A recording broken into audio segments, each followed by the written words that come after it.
That's 3. No, I did. That's 1 line. 2. What's wrong?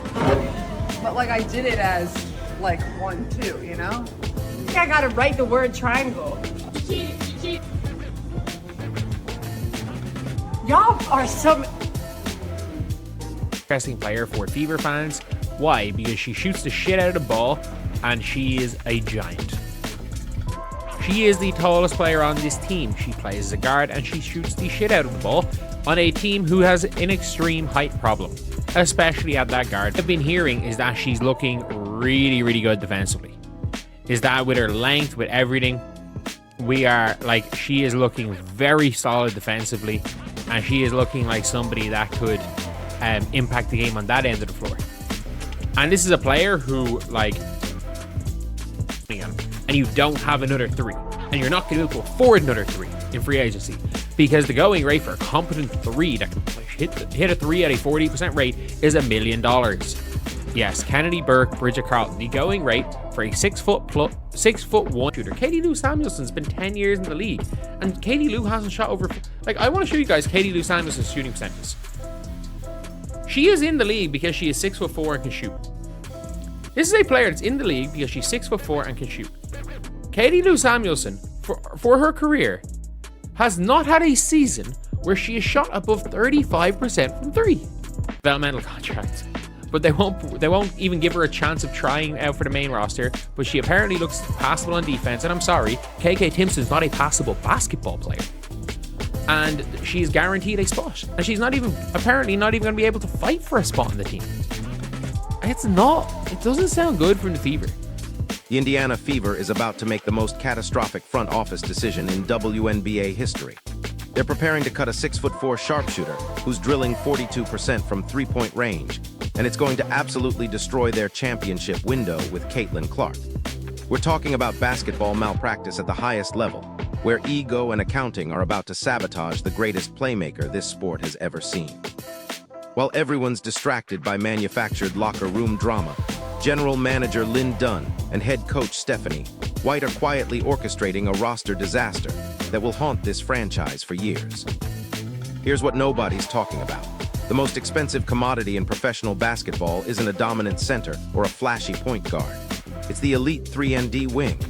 Every championship team is desperately hunting for tall, athletic perimeter players who can defend multiple positions and consistently knock down shots from beyond the arc.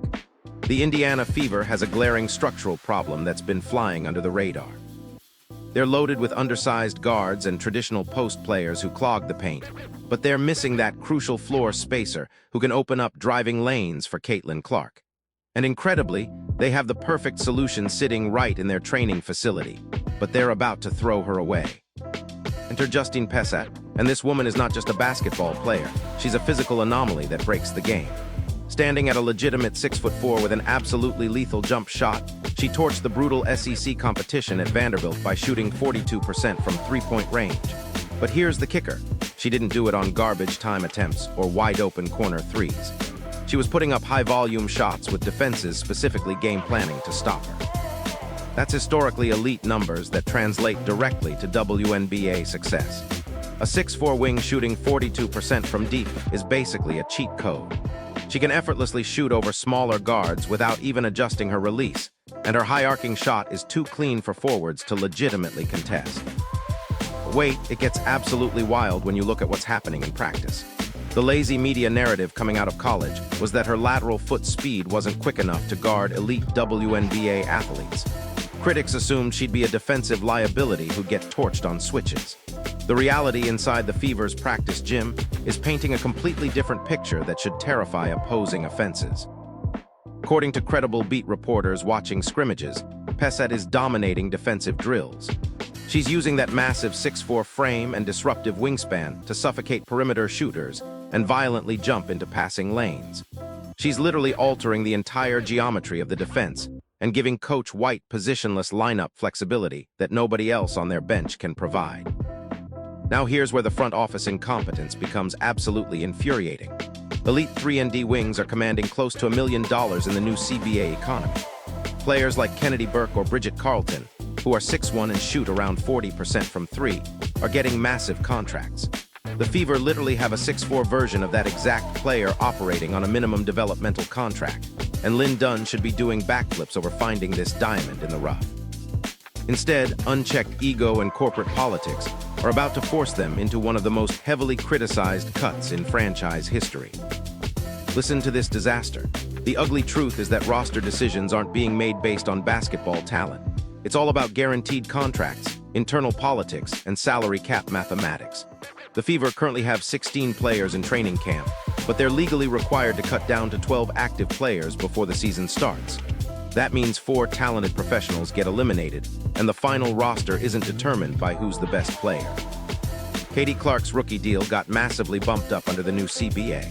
Aaliyah Boston signed a fully guaranteed $6.3 million extension. Lou Mitchell is operating on a $1.4 million Supermax deal. Those 3 franchise players alone are consuming a suffocating chunk of the $7 million team salary cap. Add in Sophie Cunningham's $665,000 deal, Lexi Hull's extension, Tiasha Harris's lucrative signing, plus deals for Monique Billings, Misha Hines-Allen, Nalissa Smith, and Raven Johnson sitting on a guaranteed first-round contract. You're looking at 10 locked roster spots consuming immovable cap space. Include Kayla Timmons, who's protected by her rookie deal, and that makes 11 mathematically locked positions. Now the arrogant front office has to decide between Justine Pessat, Jessica Timmons, Megan McConnell, and Kayana Taylor for the singular final spot on the active bench. Since second-round rookies like Pessat have non-guaranteed deals, the accountants can easily cut her to save a few $100,000 and protect the veterans they overpaid in free agency. But here's where it gets absolutely ridiculous. Let's do a brutally honest comparison that exposes the incompetence of this decision. Look at Katie Caitlin Kelsey, who's been in the league for years.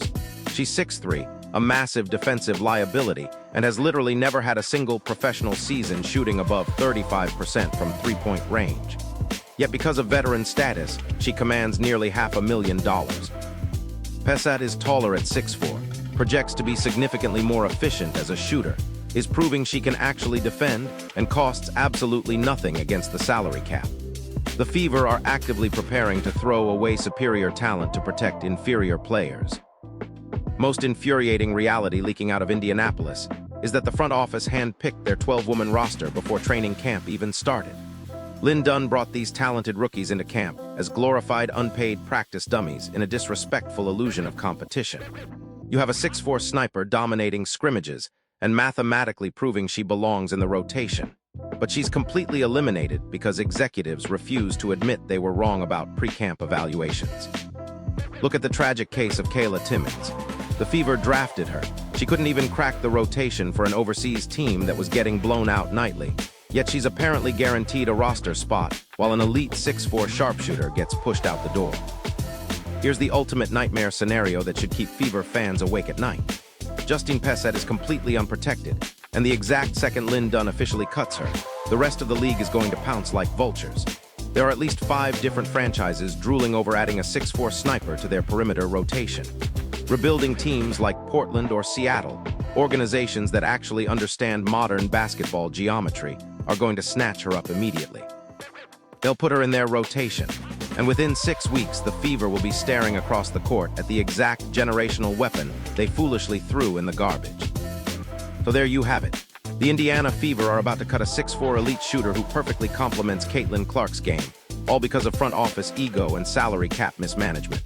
Instead of surrounding the greatest offensive playmaker in WNBA history with the ideal spacing weapon, they're protecting draft busts and overpaid veterans. This isn't just roster malpractice. It's sabotaging their championship window with the most transformative player the league has ever seen. Here's my question for you. Should Lynn Dunn face serious criticism for this decision, or is there something we're missing? Drop your thoughts in the comments below, smash that like button if this breakdown opened your eyes to what's really happening, and subscribe because roster cuts are happening fast and we're tracking every single move. Hit that notification bell because this story is far from over. And speaking of this story being far from over, let me tell you what's happening behind closed doors that makes this situation even more insane.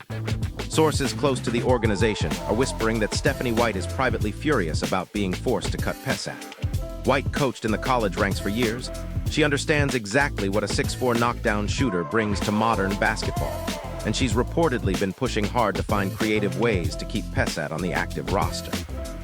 But here's the kicker. She's getting completely overruled by Lynn Dunn's front office, and it's creating internal friction that could explode into a full-blown organizational war.